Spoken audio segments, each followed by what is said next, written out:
The wagon wheels splintered with a crack that echoed across the Wyoming plains like a gunshot, and Olivia Foster knew immediately that her careful plans had just shattered along with it.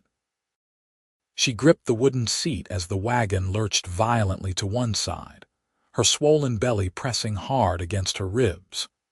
The pain that had been a dull ache all morning suddenly intensified, radiating through her body in waves that made her gasp. Her husband's coat, the only thing she had left of him after the fever took him 3 months ago, slipped from her shoulders as she struggled to keep her balance. The two horses whinnied in distress, stamping their hooves as the wagon settled at an awkward angle on the rutted trail. "No, no, no," Olivia whispered, pressing one hand to her abdomen. The baby kicked hard as if in protest of the rough stop. She was still 2 days from Fort Bridger, Wyoming, where her sister waited with a home and the promise of help when the child came. But the child, it seemed, had other ideas about timing. The September sun beat down mercilessly on the sparse grassland, and when Olivia tried to climb down from the tilted wagon, another contraction seized her with such force that she cried out. Her knees buckled as her feet hit the ground, and she grabbed the wagon side to keep from falling. Water gushed down her legs, soaking through her dress and pooling in the dust at her feet. "Oh God," she breathed, her heart hammering against her chest. She was alone, miles from anywhere, with a broken wagon and a baby that was coming now, not in 2 days when she would be safe in her sister's house with the midwife nearby. She was utterly, terrifyingly alone, or so she thought. The sound of hoofbeats made her lift her head, shading her eyes against the bright sky. A rider was approaching from the east, moving at a steady canter across the open ground. Olivia's first instinct was fear.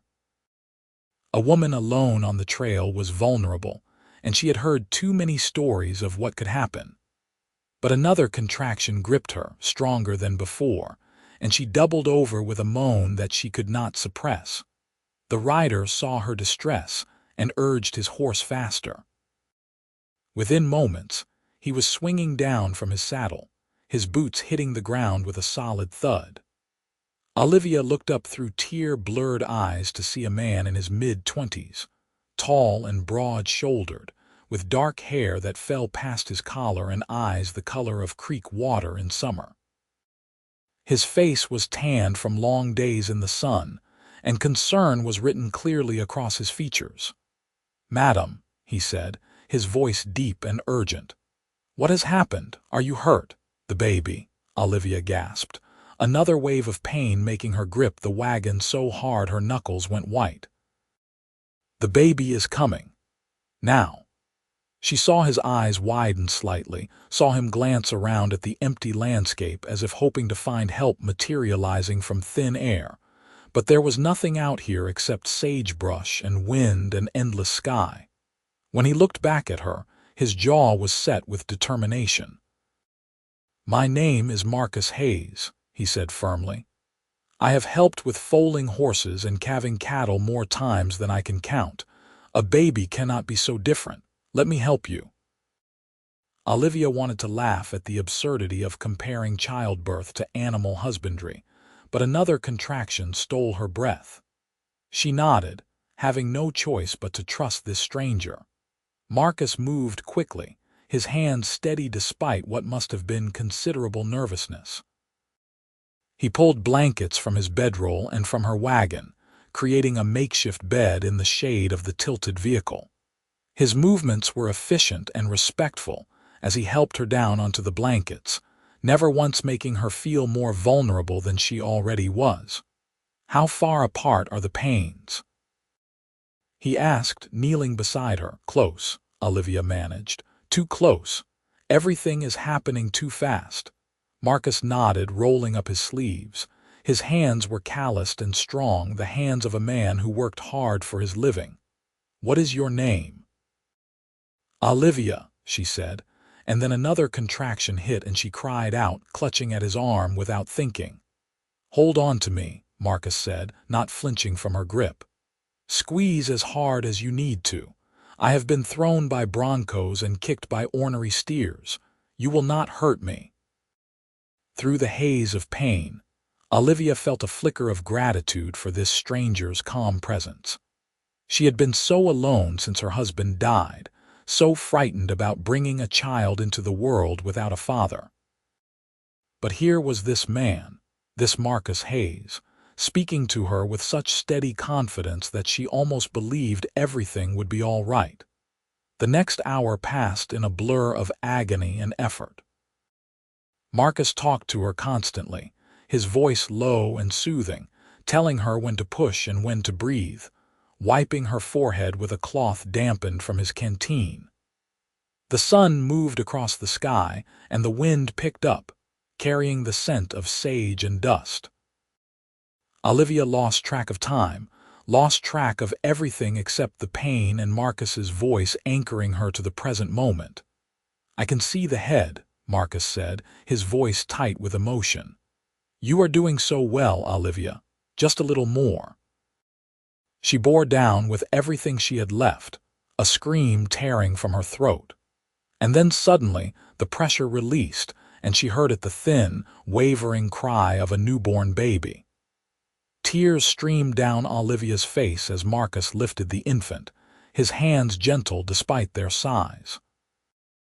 "A boy," he said, his voice rough with wonder. "You have a son." He worked quickly, using his knife to cut the cord and tying it off with practiced efficiency. Then he wrapped the baby in the cleanest blanket he could find and placed the tiny bundle in Olivia's arms. She looked down at her son's red, wrinkled face, at his dark eyes trying to focus, at his tiny fists waving in the air, and felt her heart expand in a way she had not known was possible. "Hello, little one," she whispered. "Hello, my sweet boy." Marcus sat back on his heels, and when Olivia glanced up at him, she saw that his eyes were bright with unshed tears. There was something profound about what they had just shared, something that went beyond the simple facts of a stranger helping someone in need. He had seen her at her most vulnerable, had held her son before she did, had been the first to welcome the child into the world. It created a bond that Olivia could feel settling into her bones. But Marcus was already getting to his feet, his expression shifting from wonder to determination. "You need a midwife," he said. "There are things that must be done, things I do not know about. Fort Bridger is the closest town," Olivia nodded, exhausted beyond words. "My sister lives there, Margaret Foster. She will be watching for me." "I am going to ride for help," Marcus said. "But first, let me make you comfortable." He moved quickly, setting up a better shelter with the wagon's canvas, positioning water and food within her reach. He checked the baby, his large hands surprisingly gentle as he made sure the infant was breathing well and seemed healthy.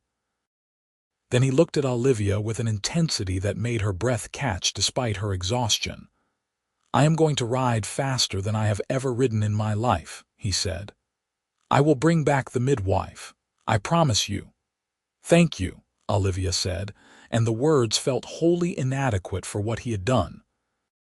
"Thank you, Marcus." He nodded once, then strode to his horse. She watched as he swung into the saddle with easy grace, his body moving as one with the animal. He touched his fingers to his hat brim in a brief salute, then turned the horse toward Fort Bridger and kicked it into a gallop. Olivia watched him go, dust rising in a cloud behind the thundering hooves, until he disappeared into the shimmering distance. Only then did she look back down at her son, at the miracle in her arms, and let herself cry tears of relief, of joy, of fear, and of something else she could not quite name. The baby made small, mewling sounds, and Olivia instinctively brought him to her breast. He latched on after a moment of fumbling, and she marveled at the tug of his nursing, at this tiny person who depended entirely on her. She thought of her husband, of how much he had wanted this child, of how he would never get to hold his son. The grief rose up sharp and sudden, but it was tempered now by the fierce protective love she already felt for the baby in her arms. Time passed strangely in the shade of the wagon. The sun beat down on the Wyoming plain, making the air shimmer with heat. Olivia dozed fitfully, waking every few minutes to check on the baby, to make sure he was still breathing, that this was not all some fever dream. Her body ached in ways she had not known possible, and she was grateful for the water Marcus had left within reach. She thought about him as she waited. Marcus Hayes. She knew nothing about him except his name and that he had hands that could be gentle despite their strength. She wondered where he had been going when he found her, what his life was like, whether he had a wife or sweetheart waiting for him somewhere. The thought of him having someone made her feel strangely hollow, which she told herself was just the exhaustion and emotion of the day. The sun was starting its descent toward the western horizon when she heard the sound of multiple horses approaching. Olivia struggled to sit up straighter, clutching her son protectively. Relief flooded through her when she recognized Marcus's tall figure on the lead horse. Behind him came a wagon driven by an older woman, and next to the wagon rode another woman who Olivia recognized with a sob of relief. "Margaret," she called out, her voice hoarse. Her sister was down from her horse before it had fully stopped, running to Olivia's side. Margaret Foster was 3 years older than Olivia, with the same auburn hair and green eyes, though her face was weathered from Wyoming's harsh climate. She dropped to her knees beside Olivia, gathering her sister and the baby into her arms. "Oh, Livy," Margaret breathed. "Thank God. When Mr. Hayes came riding into town saying you had given birth on the trail, I thought my heart would stop." The older woman from the wagon approached with a brisk efficiency that spoke of years of experience. She was perhaps 50, with silver-streaked hair pulled back in a severe bun and sharp blue eyes that missed nothing.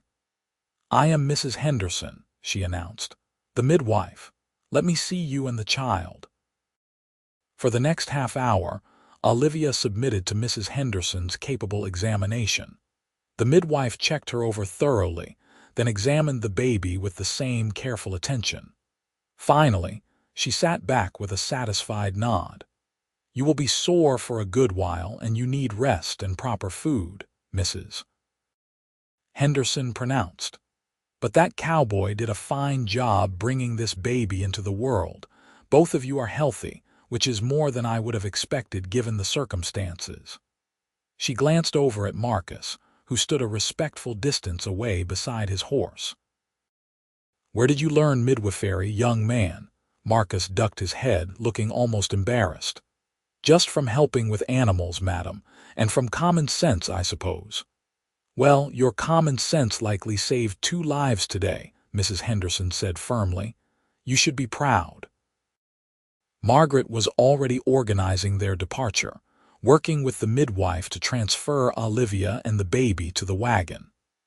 Marcus moved to help, and Olivia found herself being lifted in his strong arms as he carried her to the wagon bed, where they had arranged blankets to make a comfortable nest.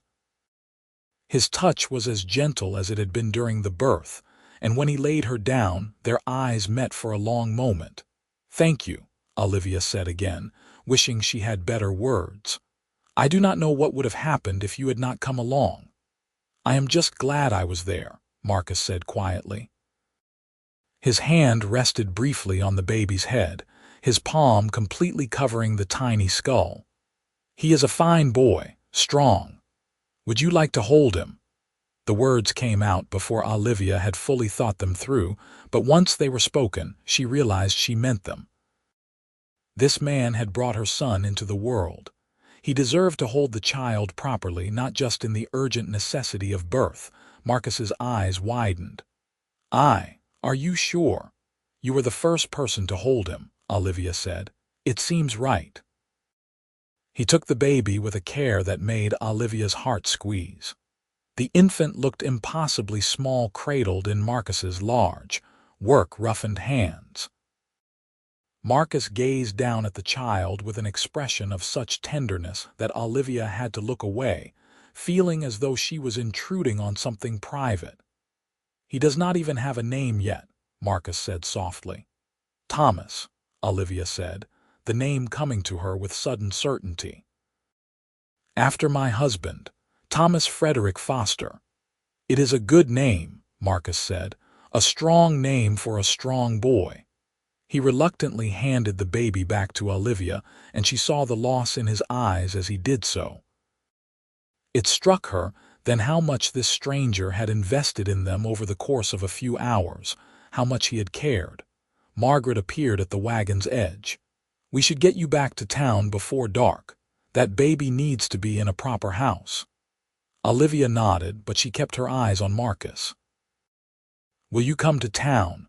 Let me thank you properly once I am settled." Something flickered in Marcus's expression, hope perhaps, or uncertainty. "I would not want to impose."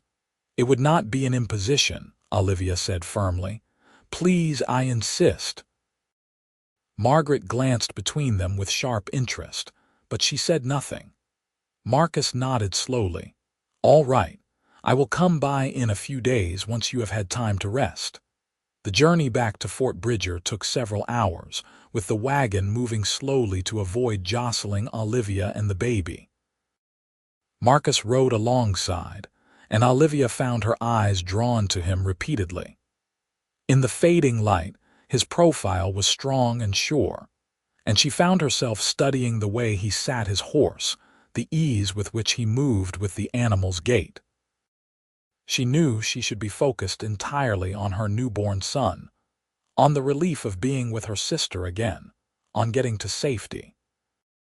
But she could not stop thinking about Marcus Hayes, and the way his hands had been so steady when hers were shaking, the way his voice had anchored her through the worst of the pain. Fort Bridger came into view as twilight settled over the land.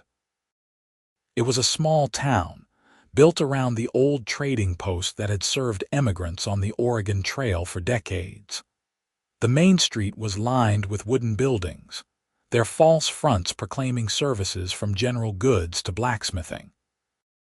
Margaret's house sat on the edge of town, a neat clapboard structure with a garden plot and a small barn. Margaret's husband, Robert, came hurrying out when he heard the wagon approach. He was a solid man in his 30s, with kind eyes and capable hands. He helped get Olivia inside while Margaret took the baby, cooing over her nephew. Marcus hung back, but Robert called out to him. "You must be the man who helped my sister-in-law. Come inside, please. Let us feed you at least." Marcus hesitated, and Olivia, from where she was being settled into the guest room bed, called out, "Please, Marcus, stay." He came in slowly, his hat in his hands, looking distinctly uncomfortable to be inside a family home. But Margaret was already bustling around, setting out food and insisting he sit down to eat. Olivia could hear them talking in the other room as Mrs. Henderson finished examining her one more time, giving her instructions for the coming days. "That cowboy seems quite taken with you and the baby," Mrs. Henderson observed, her sharp eyes fixed on Olivia. "And unless I miss my guess, the feeling is mutual." Olivia felt heat rise to her cheeks. "He saved our lives. Of course I am grateful." Mrs. Henderson said, sounding unconvinced. "Well, gratitude is a fine starting point, but you mind yourself, young lady. You just lost your husband. Give yourself time to grieve before you go making any hasty decisions." "I am not making any decisions," Olivia protested, but even as she said it, she wondered if it was true. There was something about Marcus that had reached past her grief, past her exhaustion, to touch something she had thought was dead inside her. By the time Mrs. Henderson left, Olivia was struggling to keep her eyes open. Margaret brought the baby in for her to nurse, then took him away to a cradle Robert had quickly set up in the corner of the room. Olivia wanted to protest, wanted to keep Thomas close, but her sister was firm. "You need to sleep properly," Margaret said. I will bring him to you when he needs to eat, but otherwise let me care for him tonight. You have been through an ordeal." Olivia was too tired to argue. As she drifted off to sleep, she heard Marcus's deep voice from the other room, thanking Margaret and Robert for the meal. She wanted to get up to say goodbye properly, but sleep claimed her before she could move. When she woke in the middle of the night to Thomas's cries, Margaret brought him to her with a lamp turned low. As Olivia nursed her son in the quiet darkness, she thought about Marcus and wondered if he was thinking about them too. The next 3 days passed in a blur of feeding and sleeping, and slowly recovering. Olivia was amazed at how much time a newborn required, how exhausting it was to care for someone so small and helpless. Margaret was endlessly patient, helping with everything from changing Thomas's cloths to preparing meals. Robert proved to be surprisingly good with the baby, making funny faces that seemed to fascinate the infant. But even surrounded by family, Olivia found her thoughts returning again and again to Marcus. She wondered when he would come by, or if he would come at all. Perhaps he had thought better of it, decided that getting involved with a widow and her child was more complication than he wanted. The thought made her chest ache in a way that had nothing to do with nursing. On the 4th day, there was a knock at the door just after breakfast. Olivia was sitting in the front room, Thomas sleeping in her arms when Margaret went to answer it. She heard Marcus's voice, low and respectful, asking if it would be convenient to visit. Her heart leaped into her throat. "Of course," Margaret said warmly. "Please come in. Olivia has been hoping you would come by." Margaret shot her sister a knowing look as she showed Marcus in, then made herself scarce with a transparency that made Olivia want to sink through the floor. Marcus stood in the doorway, his hat in his hands again, looking even more uncomfortable than he had before.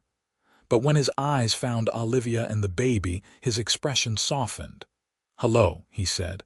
"I hope I am not intruding." "Not at all," Olivia assured him. "Please sit down. I have been hoping to thank you properly." Marcus took the chair across from her, his large frame making the furniture look delicate. "You do not need to thank me. Anyone would have done the same." "I do not think that is true," Olivia said quietly. "Many men would have ridden for help and left me to manage alone. You stayed. You helped me through the hardest thing I have ever done. That deserves more than simple thanks." Marcus looked down at his hands, seeming at a loss for words. "How is the boy?" "He is perfect," Olivia said, her voice warming. "Would you like to hold him again?" This time Marcus did not hesitate. He took Thomas with the same gentle care he had shown before, cradling the infant against his chest. The baby stirred slightly but did not wake, and Olivia watched as Marcus's features softened into an expression of pure tenderness. "He has grown already," Marcus observed. "He seems stronger." "Mrs. Henderson says he is thriving," Olivia confirmed. "Thanks to you." They talked for over an hour, the conversation flowing more easily than Olivia would have expected. She learned that Marcus was a cowboy working on a ranch about 20 miles south of Fort Bridger. He had been riding to town for supplies when he came across her broken wagon. He had no family to speak of. His parents had died when he was young, and he had been on his own since he was 16. He had worked his way up from stable hand to cow hand, earning respect through hard work and skill with horses. "It is a lonely life sometimes," Marcus admitted. "But it is honest work and I am good at it." "Do you ever think about doing something else?" Olivia asked. Marcus looked thoughtful. "Sometimes. I have saved up a bit of money. There is land available for homesteading north of here, good grazing land. I have thought about trying to start my own place someday." "That sounds like a fine dream," Olivia said softly. Something passed between them then, a spark of understanding or possibility.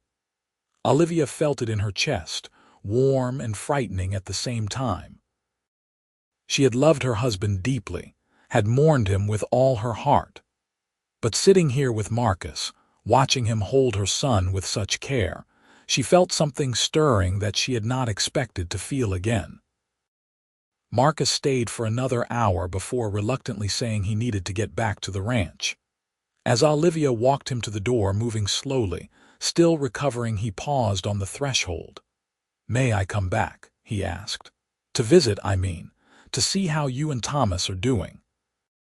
"I would like that very much," Olivia said, and meant it with all her heart. After he left, Margaret appeared from the kitchen with a knowing smile.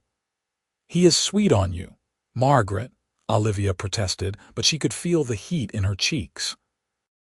"And unless I am very mistaken, you are sweet on him too," Margaret continued, undeterred. "There is nothing wrong with that, Livy. Thomas has been gone 3 months. He would want you to be happy." Olivia sank into a chair, Thomas still sleeping peacefully in her arms. "It is too soon." "People will talk. People always talk," Margaret said practically. "But that man rode like the devil himself was chasing him to get help for you. Robert said he came thundering into town, his horse lathered and blowing, demanding to know where the midwife lived. He cares about you, Livy. And from the way you look at him, you care about him too." Olivia could not deny it. In the 4 days since the birth, she had thought about Marcus constantly. She replayed their conversations, remembered the sound of his voice talking her through the contractions, the gentle way he had placed her newborn son in her arms. It felt like a betrayal of Thomas's memory, and yet it also felt like the first real warmth she had experienced since her husband's death. "I do not know what to do," she admitted. Margaret sat down beside her, putting an arm around her shoulders. "You do not have to do anything right now. Just let yourself feel what you feel. The rest will work itself out in time." Marcus came back 2 days later, and then 3 days after that. Each visit was proper and brief, always with Margaret or Robert present, but each time Olivia felt the pull between them growing stronger.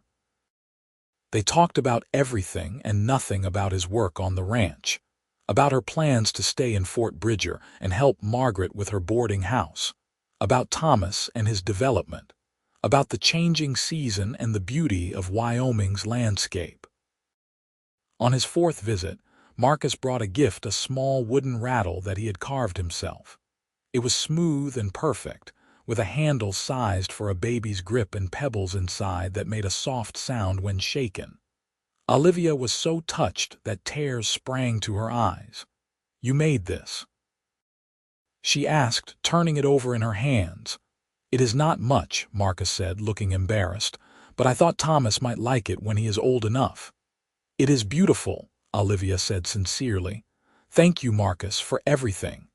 He looked at her then with such longing that her breath caught. She knew in that moment that he felt the same pull she did, the same impossible connection that had been forged in the wilderness on the day her son was born.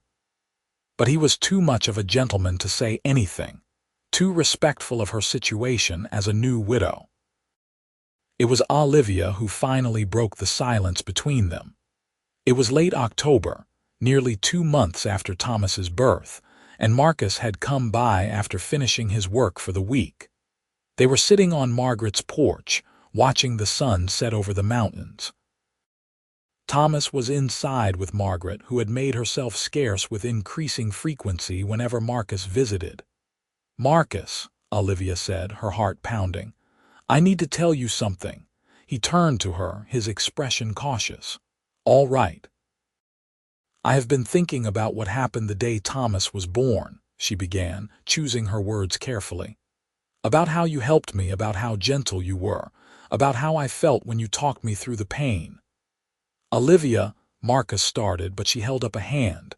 "Please, let me finish. I loved my husband. I loved him very much, and I miss him every day. But he is gone, and I am still here, and so is Thomas. And when I am with you, I feel something I did not think I would ever feel again. I feel alive. I feel hopeful.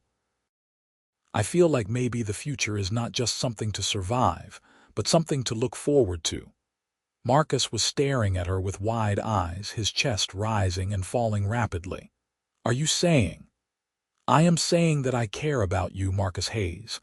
I know it has not been very long. I know people might talk, but I do not think I can keep pretending that what I feel is just gratitude." For a long moment, Marcus said nothing. Then, slowly, he reached out and took her hand in his. His palm was warm and calloused, and Olivia felt the contact like a spark running up her arm. "I have been in love with you since the moment I saw you standing beside that broken wagon," Marcus said, his voice rough with emotion. "I know that sounds impossible. I know it sounds like foolishness, but it is the truth. When I delivered Thomas, when I held him for the first time, I felt like I was part of something bigger than myself. Like I had found what I was meant to do, who I was meant to be with. And then I rode to town and had to leave you, and it felt like leaving a piece of my heart behind." Tears were streaming down Olivia's face now. "I thought I was going crazy. I thought I was betraying Thomas's memory by feeling this way so soon." "You are not betraying anyone," Marcus said firmly. "Your husband would want you to be happy. He would want Thomas to have a father figure in his life. And I—" He paused, swallowing hard.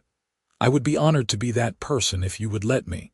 I know I am just a cowboy without much to offer, but I work hard and I would care for you and Thomas with everything I have." "You are not just a cowboy," Olivia said fiercely. "You are the man who saved my life and my son's life. You are kind and brave and gentle. You are everything I could want." Marcus lifted her hand to his lips, pressing a kiss to her knuckles. "Then may I court you properly? I know we need to take things slowly for propriety's sake. But I want to do this right, Olivia. I want to prove to you and to everyone else that my intentions are honorable." "Yes," Olivia breathed.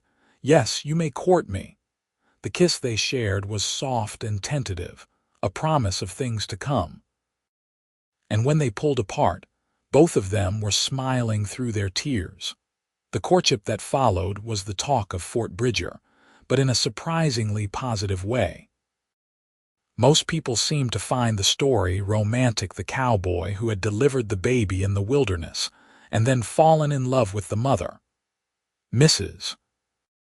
Henderson, whose opinion carried significant weight in the community, declared that Marcus Hayes was a good man and that Olivia Foster was lucky to have him. That seemed to settle any potential scandal before it could really take root. Marcus visited as often as his work allowed, which was usually twice a week.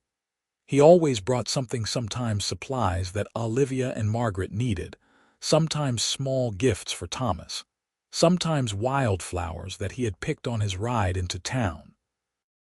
He was unfailingly respectful, never pushing for more than Olivia was ready to give, but making his devotion clear in everything he did. Thomas thrived, growing rounder and more alert with each passing week, and Olivia could not help but notice how the baby responded to Marcus. Whenever Marcus held him, Thomas would stare up at the cowboy's face with fascinated eyes, sometimes reaching up with his tiny fists to grab at Marcus's collar or chin. It was as if some part of Thomas recognized this man as important, as safe, as someone who belonged in their lives. Winter came early to Wyoming that year, bringing snow and bitter cold. Marcus's visits became less frequent as the weather made travel difficult, but he still came when he could, often arriving half frozen and covered in snow.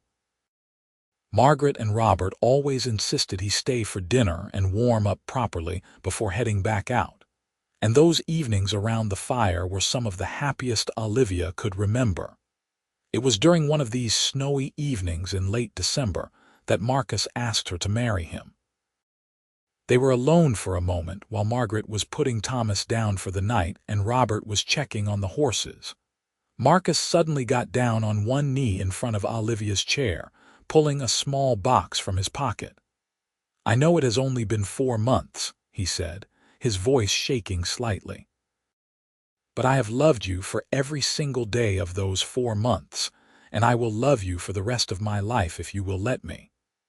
Olivia Foster, would you do me the honor of becoming my wife?" The ring inside the box was simple but beautiful, a thin gold band with a small garnet stone. Olivia recognized it as the kind of ring a cowboy would have to save for months to afford, and that made it more precious than any diamond could have been. "Yes," she said, her voice breaking with joy. "Yes, Marcus, I will marry you." He slipped the ring onto her finger, then pulled her into his arms, kissing her with a passion that left them both breathless. When Margaret came back into the room and saw them embracing, she let out a delighted laugh. "Finally," she exclaimed. "I was beginning to think you two would never make it official." They were married in January of 1883, in a small ceremony at the church in Fort Bridger. The whole town turned out for the wedding, curious to see the conclusion of the romance that had started in such dramatic fashion. Olivia wore a dress that Margaret had helped her make, simple but elegant in deep blue wool. Marcus wore his best clothes, looking handsome and slightly overwhelmed by all the attention. Thomas, now 4 months old, was held by Margaret during the ceremony. But when the minister pronounced them husband and wife, Marcus turned to Margaret and took the baby into his arms before kissing his new bride. It was a statement that he was taking on both Olivia and her son, that he considered Thomas his own. There was not a dry eye in the church. The ranch that Marcus worked for gave him a small cabin on the property as a wedding gift, along with a modest raise in wages. It was not much, just 2 rooms and a loft, but it was theirs. Olivia and Thomas moved in with Marcus, and for the first time since her first husband's death, Olivia felt like she was truly home. Life as a ranch wife was harder than Olivia had anticipated. The work was endless: cooking, cleaning, mending, tending a garden in the brief summer months, preserving food for winter, caring for Thomas, and helping Marcus with the animals when needed. But she was happy in a way that went bone deep. Marcus was everything she could have hoped for in a husband: hardworking, devoted, patient with Thomas, and tender with her in ways that made her fall more deeply in love with him every day. Thomas grew like a weed, hitting every milestone right on schedule. He started smiling at 2 months, laughing at 4, sitting up at 6. And he was utterly devoted to Marcus, whom he clearly saw as his father. His first word, spoken just before his first birthday, was "Pa," and Olivia watched Marcus's face crumple with emotion as he scooped the boy into his arms. "That is right, little man," Marcus said, his voice thick. "I am your pa, and I always will be." They talked sometimes about Thomas's biological father, about how to honor his memory while building their new family. Olivia told Marcus stories about her first husband, about what kind of man he had been, and Marcus listened with genuine interest and respect. They decided that when Thomas was old enough, they would tell him the truth about his parentage, but that Marcus would be his father in every way that mattered. The seasons turned, bringing spring and summer and another autumn. When Thomas was 18 months old, Olivia discovered she was pregnant again. She had suspected for a few weeks but wanted to be sure before telling Marcus. When she finally told him, he picked her up and spun her around, laughing with pure joy. "Another baby," he breathed. "I cannot believe it. We are having another baby." This pregnancy was different from the first. Olivia was not alone and frightened, wondering how she would manage. She had Marcus beside her every step of the way, fretting over her, making sure she did not work too hard, rubbing her back when it ached from the extra weight. And she had Thomas, who was too young to understand but seemed to sense something special was happening. When the time came for the baby to be born, in June of 1884, they were prepared. Marcus rode to town and brought back Mrs. Henderson well before Olivia's labor started. The birth was long and difficult, longer than Thomas's had been, but having the midwife there made all the difference. And when it was over, Marcus was the one to place their daughter in Olivia's arms. "A girl," he said wonderingly. "We have a daughter." They named her Sarah Margaret Hayes, after Marcus's mother and Olivia's sister.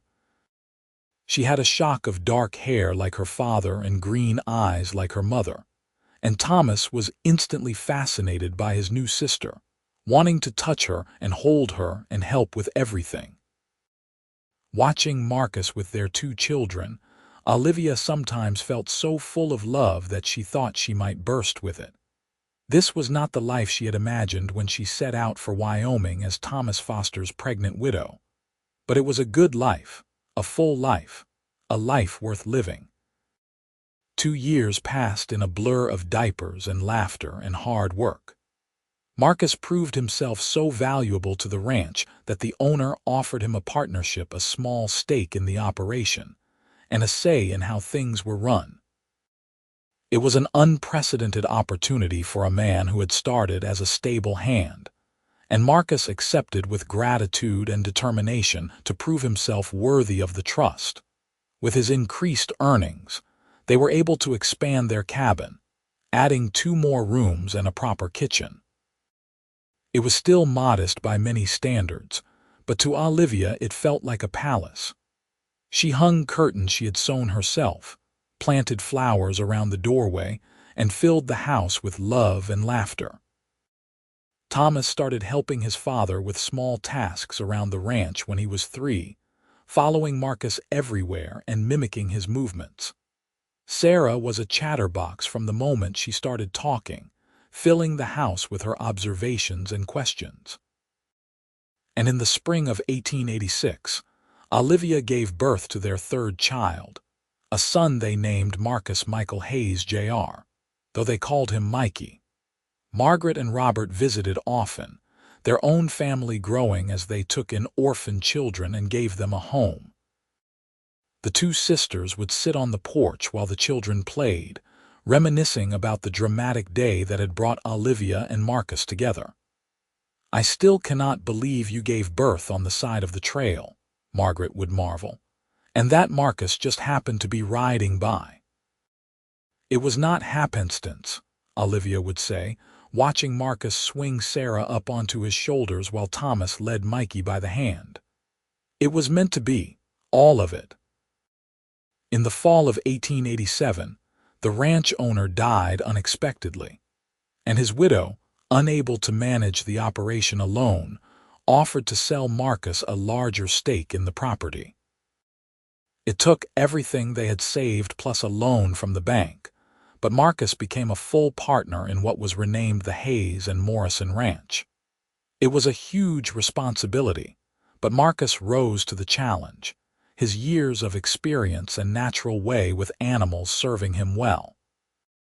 The partnership meant more money, but it also meant more work. There were times when Marcus was gone for days at a time, moving cattle or dealing with problems on far corners of the range. Olivia managed the household and the children with competence born of experience, but she missed him terribly when he was away. And he always came back to her, riding in with a whoop that brought the children running and pulling her into his arms like he had been gone for months instead of days. As the children grew older, they began to understand the story of how their parents had met. Thomas, now 6 years old, was particularly fascinated by the tale of his own birth. "So I was born under a wagon?" he would ask, his eyes wide. "You were," Marcus would confirm, ruffling the boy's hair.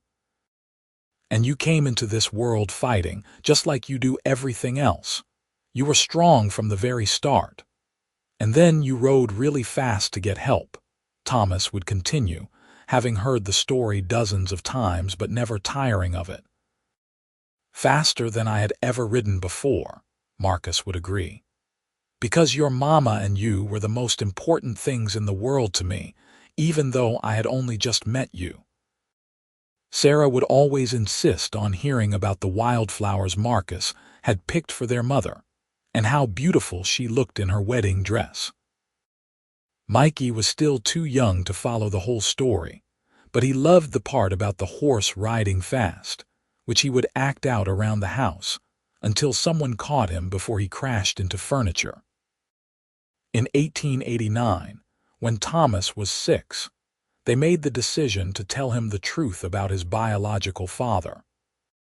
It was one of the hardest conversations Olivia had ever had, explaining that the man who had died before he was born had been his father by blood, but that Marcus was his father in every other way that mattered.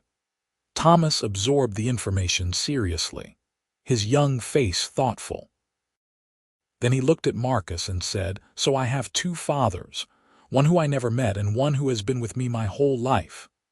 "That is right," Marcus said, his voice steady despite the emotion in his eyes. Thomas considered this, then nodded. "That seems fair, but you are my real father.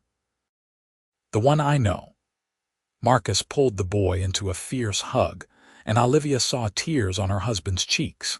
It was a moment of grace, a confirmation that the family they had built was strong and real and rooted in love.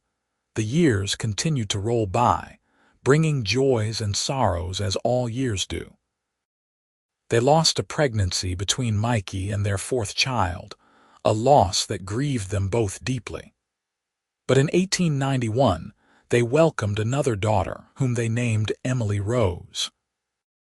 She was a quiet, serious baby who seemed to study the world with solemn eyes, and who had both her parents wrapped around her tiny finger within days of her birth.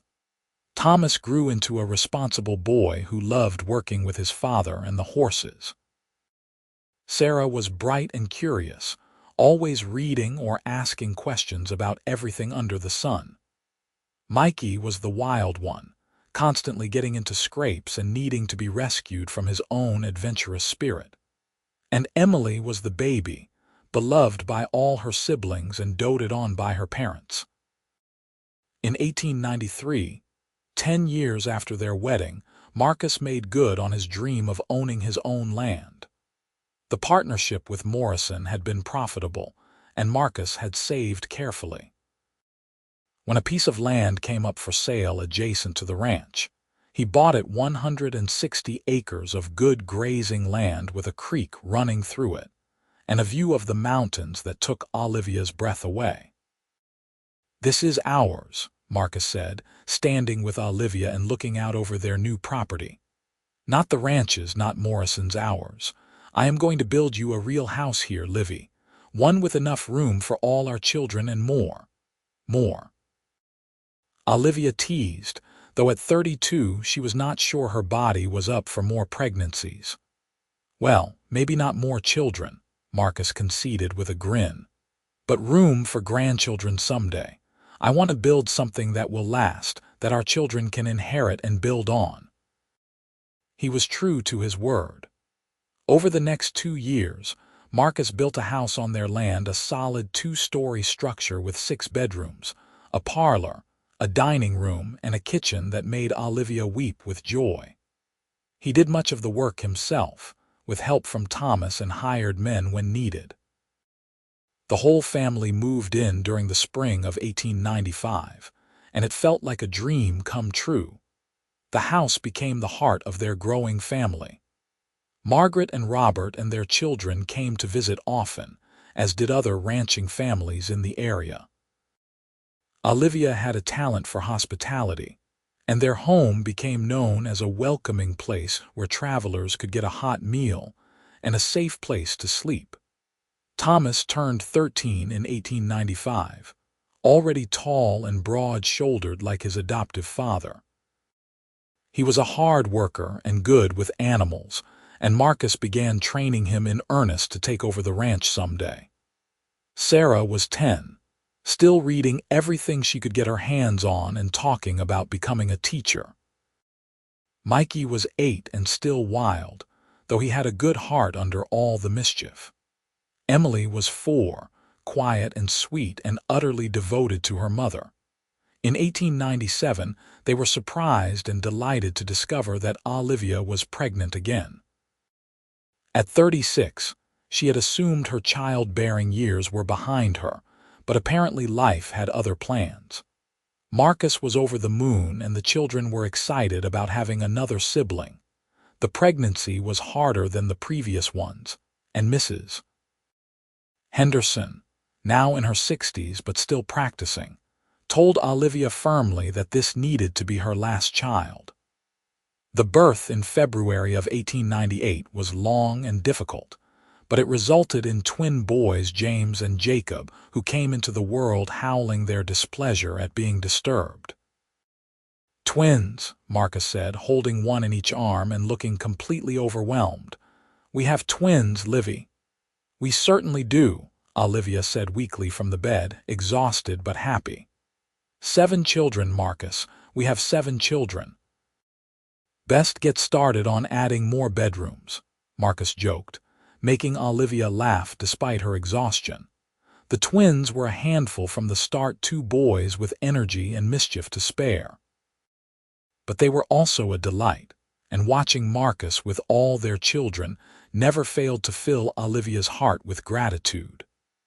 This man, who had been alone in the world for so long now, had a family that loved him unconditionally, and he had embraced fatherhood with everything in him.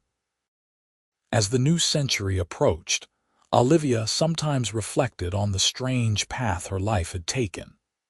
If her wagon wheel had not broken that day in September of 1882, if Marcus had not been riding that particular trail at that particular time, her entire life would have been different. She would probably have raised Thomas alone, struggling to make ends meet, lonely and afraid. Instead, she had Marcus. She had 7 beautiful children. She had a home and land and a future full of hope. She had love that had been forged in the most dramatic circumstances imaginable, and had only grown stronger with time. On New Year's Eve of 1899, they stood on their porch watching the sun set over the Wyoming mountains. The children were inside, the older ones watching the younger ones, giving their parents a rare moment of peace. Marcus's arm was around Olivia's waist, and she leaned into his warmth. "A new century tomorrow," Marcus said. "Can you believe it?" "I can hardly believe any of it," Olivia admitted. "When I think about that day on the trail, about how terrified I was, you were the bravest person I had ever seen," Marcus interrupted. "Bringing Thomas into the world like that, not giving up even though you were alone and frightened." "I was not alone," Olivia corrected softly. "You were there. You have been there ever since." Marcus turned her to face him, his hands gentle on her shoulders. The setting sun cast a golden glow over his face, showing the lines that time and hard work had etched there, the silver that was starting to show at his temples. He was 42 now, no longer the young cowboy who had stumbled onto a woman in labor beside a broken wagon. But his eyes still held the same tenderness, the same love that had been there from the beginning. "I love you," he said simply. "I have loved you from that very first day, and I will love you until my last breath. You and our children are everything to me." Olivia felt tears prick her eyes, happy tears, grateful tears. "I love you too. Thank you for saving me, Marcus. Thank you for saving both of us." "You saved me just as much," Marcus said, pulling her close. "I was just drifting before I met you, working but not really living. You gave me a purpose, a family, a home. You gave me everything." They kissed as the sun disappeared behind the mountains, as the first stars appeared in the darkening sky, as their children's laughter drifted out from inside the house. And Olivia thought about how love could come from the most unexpected places, could bloom even in the wilderness, could turn strangers into soulmates. The years that followed were full and rich.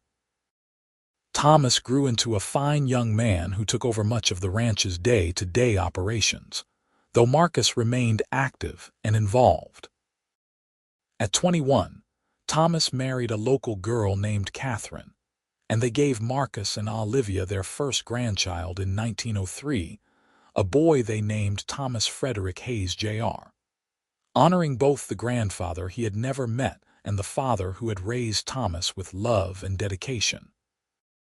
Sarah achieved her dream of becoming a teacher, taking a position at the Fort Bridger School, and proving to be beloved by her students. She married at 25 to a doctor who had recently moved to town, and they built a house near Olivia and Marcus's ranch so Sarah could remain close to her family. Mikey, true to his wild nature, joined the cavalry and saw the world before settling down at 30 with a girl he met in Colorado. They moved back to Wyoming and bought land near the family ranch, continuing the Hayes legacy of hard work and determination. Emily, quiet and artistic, surprised everyone by becoming a journalist, writing articles about life in Wyoming that were published in newspapers across the West. She never married, claiming she was too independent for that, but she remained close to her family and was a devoted aunt to her many nieces and nephews. The twins, James and Jacob, were inseparable as children and remained close as adults. They went into business together, opening a general store in Fort Bridger that quickly became the heart of the community. Both married local girls and raised their families in houses they built next door to each other. Marcus and Olivia's home became the gathering place for the ever-growing family.